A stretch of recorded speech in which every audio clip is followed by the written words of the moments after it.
Ladies and gentlemen, imagine waking up tomorrow with a life that feels chaotic, directionless, and heavy with regret.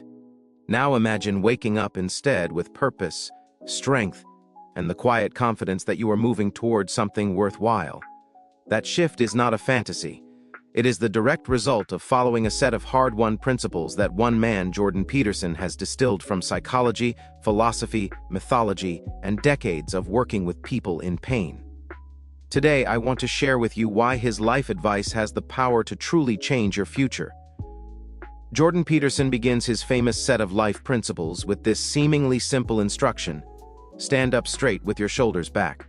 At first glance, it sounds like basic advice from a concerned parent about posture, something your mother might have said when you were slouching at the dinner table. But Peterson transforms this everyday reminder into something far deeper and more consequential. He argues that the way you carry your body is not merely a physical habit, it is a declaration about how you intend to meet the world.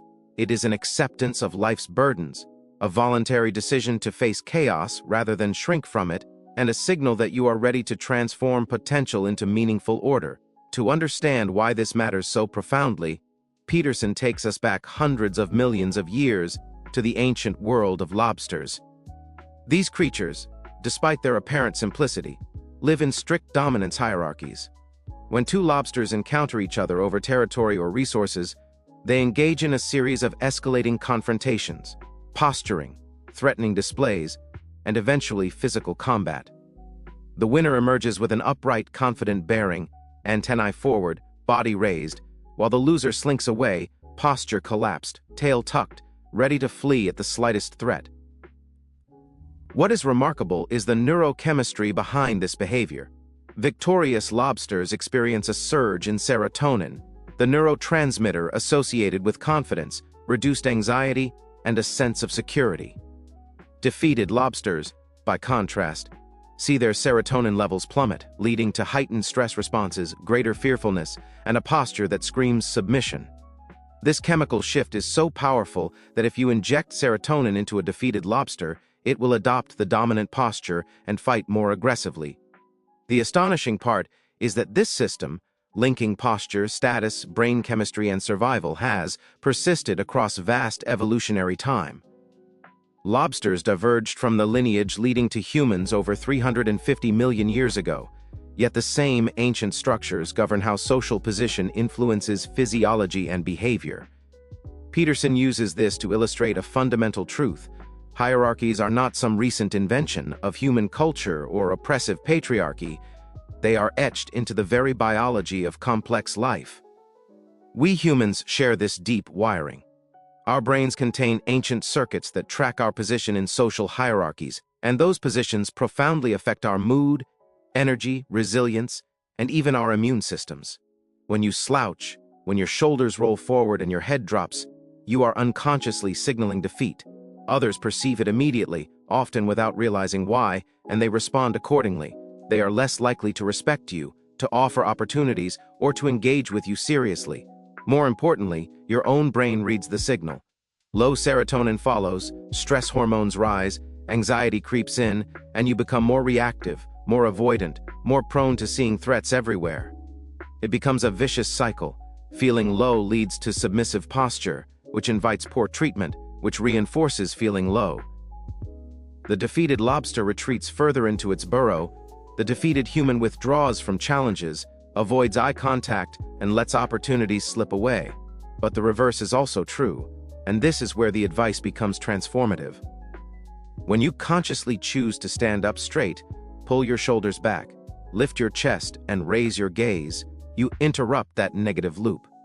You signal confidence to others, yes, but crucially, you signal it to yourself. Your physiology begins to shift in response. Serotonin increases subtly. Cortisol, the stress hormone, decreases, and you start to feel more capable. People begin to treat you differently. They listen more attentively. They offer more respect. They include you in opportunities.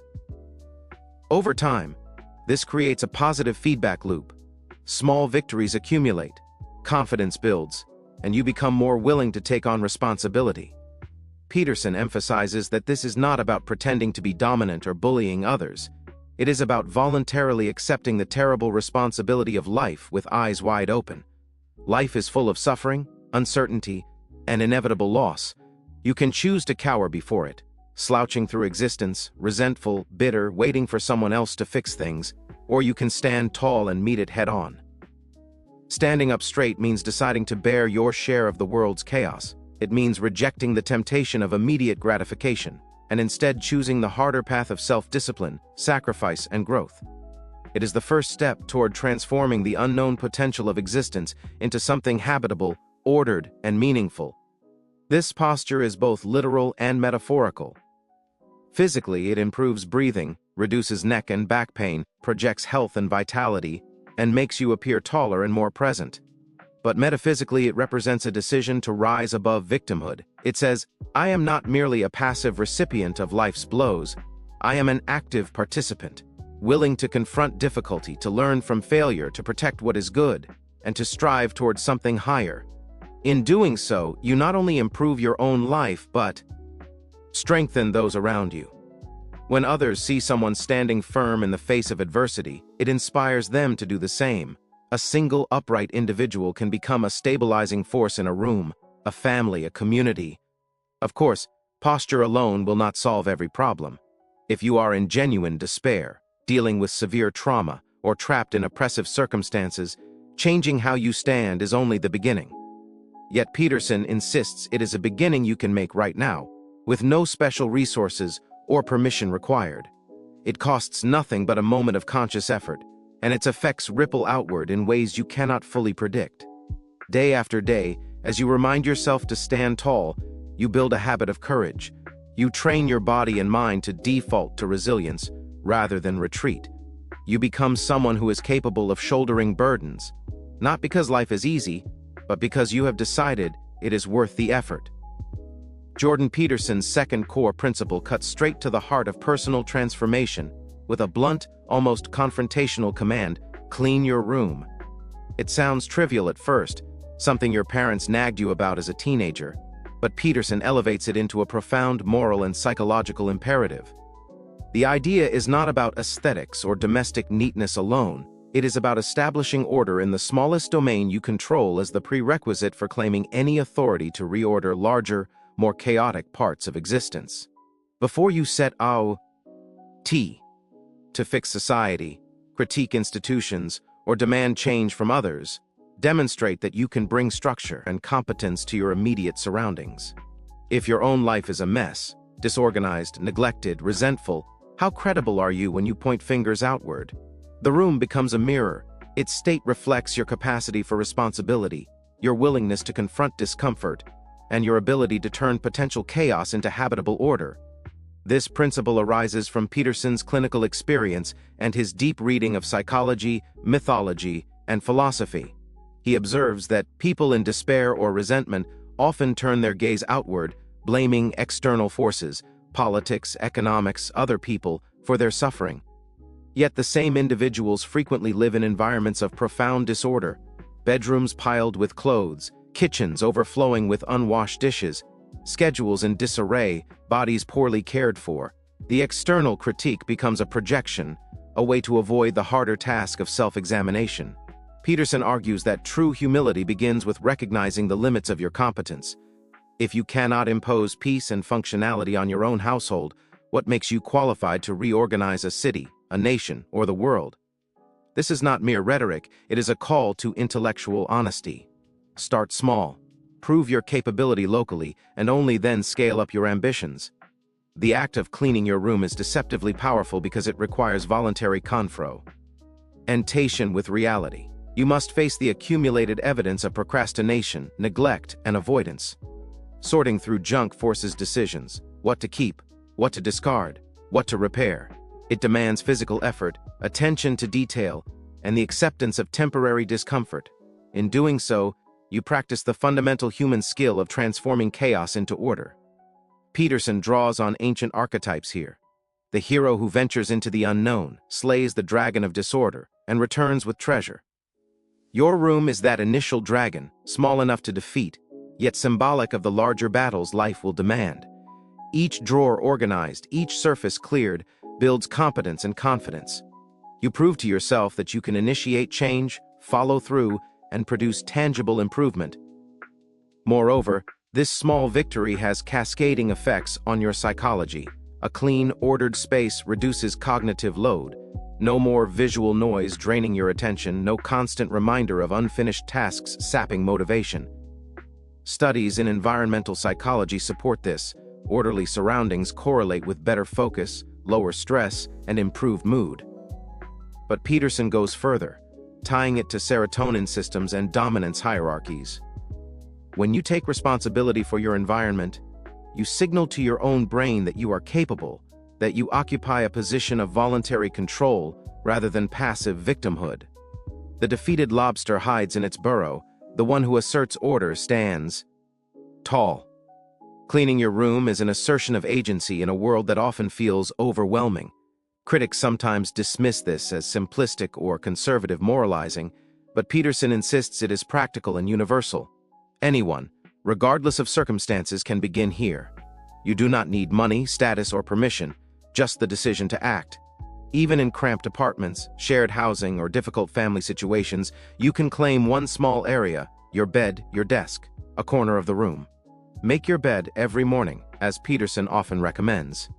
It is a tiny ritual of order, a statement that you refuse to start the day defeated. Over time, these micro-habits compound. You sleep better, wake with purpose, approach tasks with more discipline. The discipline spills over, you eat more intentionally, exercise regularly, organize your time. What began as literal tidying becomes metaphorical self-mastery. The deeper implication is ethical. Neglecting your room is a form of self-betrayal. It communicates that you do not value yourself enough to maintain basic standards. Peterson links this to his broader rule of treating yourself like someone you are responsible for helping.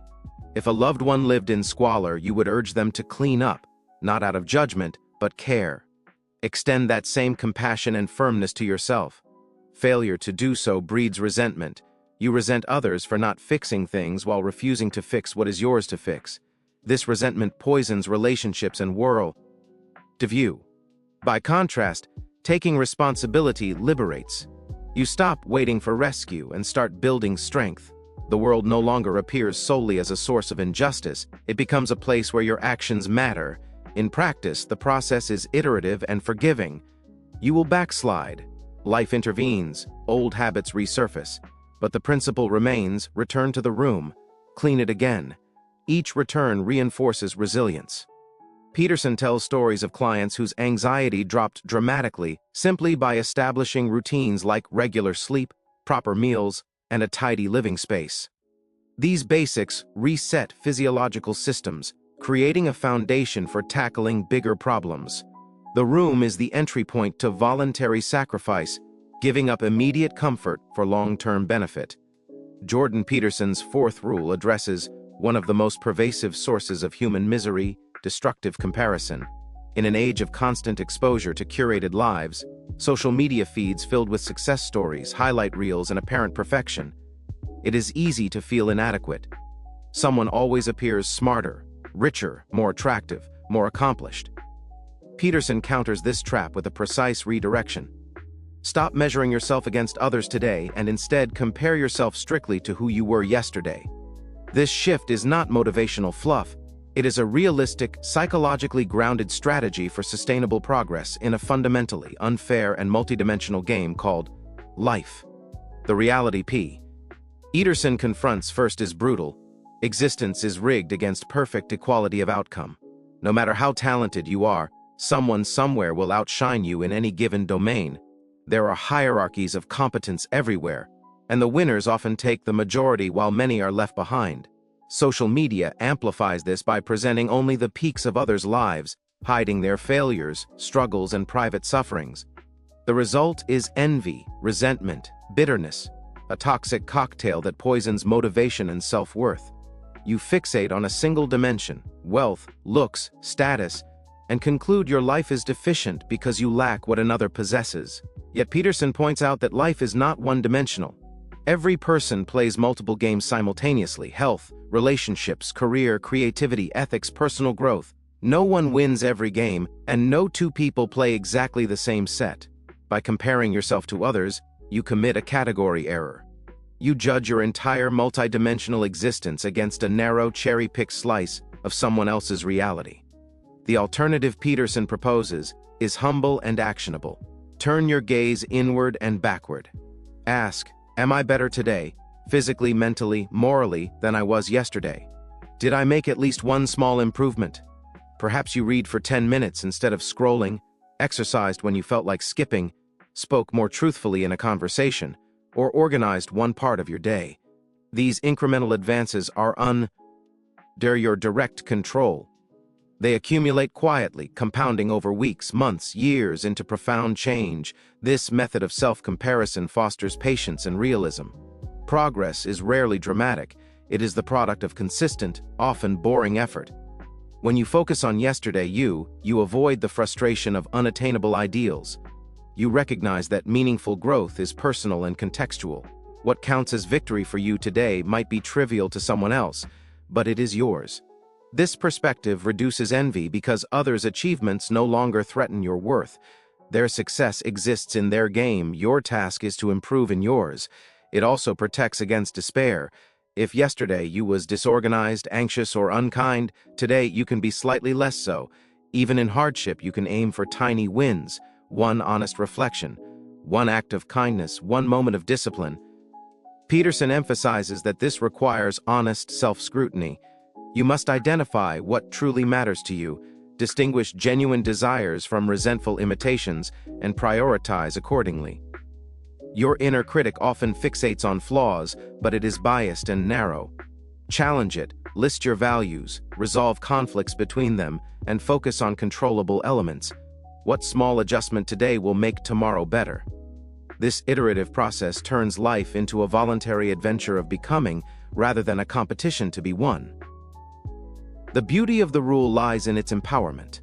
External comparisons leave you helpless. Self-comparison gives agency. You define the metrics, set the baseline, track the trajectory. Over time, your standards rise naturally. What felt like progress yesterday becomes the new normal, pushing you toward higher aims. Your attention shifts from what you lack to what you can build. This mindset builds resilience. Setbacks become data points, not indictments. You learn to see potential in yourself rather than deficiency in comparison to others. Jordan Peterson's 7th rule strikes at the core of how humans navigate the inherent tragedy of existence. Pursue what is meaningful, not what is expedient. Life, as he repeatedly asserts, is suffering. This is not pessimism but observation. Suffering arrives through illness, loss, betrayal, injustice, and the simple passage of time.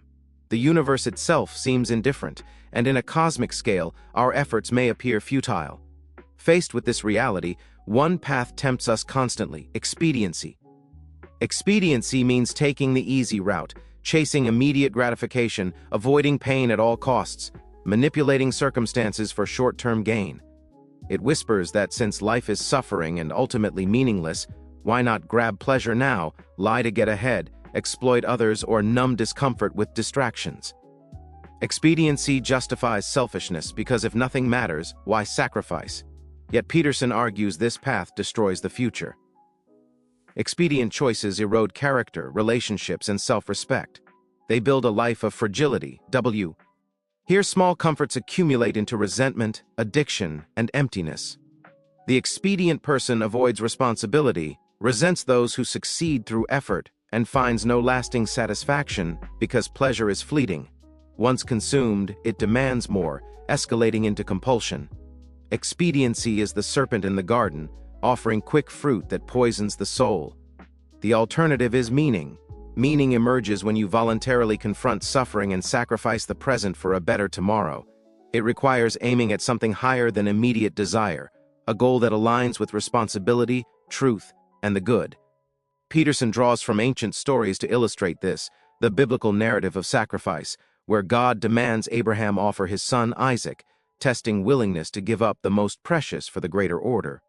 Or the story of Christ, who chooses crucifixion over escape, bearing the sins of the world through ultimate voluntary suffering. Even Socrates, facing execution, refuses to flee or compromise his principles, accepting death to uphold truth and integrity. These figures reject expediency in favor of meaning, transforming personal pain into something redemptive that benefits others and orders chaos. Meaning is not abstract or mystical, it is practical. It arises when you identify a worthwhile aim, raising children well, building something lasting, helping those in need, pursuing knowledge, creating beauty, and orient your actions toward it. This aim must be volu. Entirely chosen, forced sacrifice breeds bitterness. When you sacrifice expediency, you delay gratification, endure discomfort, and invest effort in something larger. The reward is not instant happiness, but a sense of purpose that sustains through hardship. You become stronger, more integrated, capable of bearing more. Your life gains coherence. Daily actions connect to a narrative of growth rather than scattered impulses. Peterson emphasizes that meaning counters nihilism. If you accept life's suffering without purpose, resentment festers against God, society, others, yourself. Pursuing meaning transforms suffering into sacrifice, giving it direction. It turns tragedy into heroism. You stop asking why bad things happen and start asking how to respond nobly. This requires humility, admitting your flaws, confronting weaknesses, and iteratively refining your aim. What feels meaningful today may shift as you grow, but the principle remains. Choose the path that demands more of you, not less. In everyday terms, this rule applies everywhere. A student tempted to cheat for a grade chooses expediency. Pursuing understanding through honest effort chooses meaning. A person in a toxic relationship clings for comfort or fear of loneliness, expedient, versus leaving to build healthier connections, meaningful. Careers often present this fork. The high-paying job that drains the soul versus the lower-paying one that aligns with values and growth. The meaningful choice involves trade-offs, less money, more challenge, delayed rewards, but it builds resilience and fulfillment. Over time, small sacrifices compound into a life of integrity. Peterson warns that meaning is discovered through action, not endless contemplation. You must experiment, fail, adjust. Pay attention to what energizes you, what feels worthwhile even when difficult. Align with your conscience, which signals when expediency betrays deeper values. This path is arduous. It demands courage to face uncertainty, discipline to persist, and honesty to admit when you've strayed. Yet it redeems existence. By choosing meaning, you participate in the eternal struggle against chaos, contributing to order not just for yourself but for the world. The rule ultimately affirms human dignity. We are not mere animals driven by instinct. We can transcend expediency through conscious choice. In doing so, we affirm that life, despite suffering, can be worth living deeply. Meaning is the antidote to despair, forged in voluntary sacrifice. It transforms the burden of being into a calling. Word count, 904. Keynote 5 expanded. Tell the truth, or at least don't lie.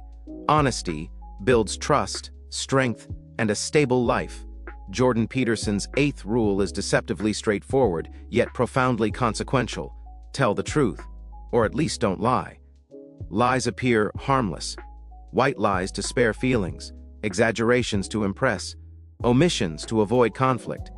But Peterson insists they are corrosive. Lying distorts reality, first for O.T. Hers.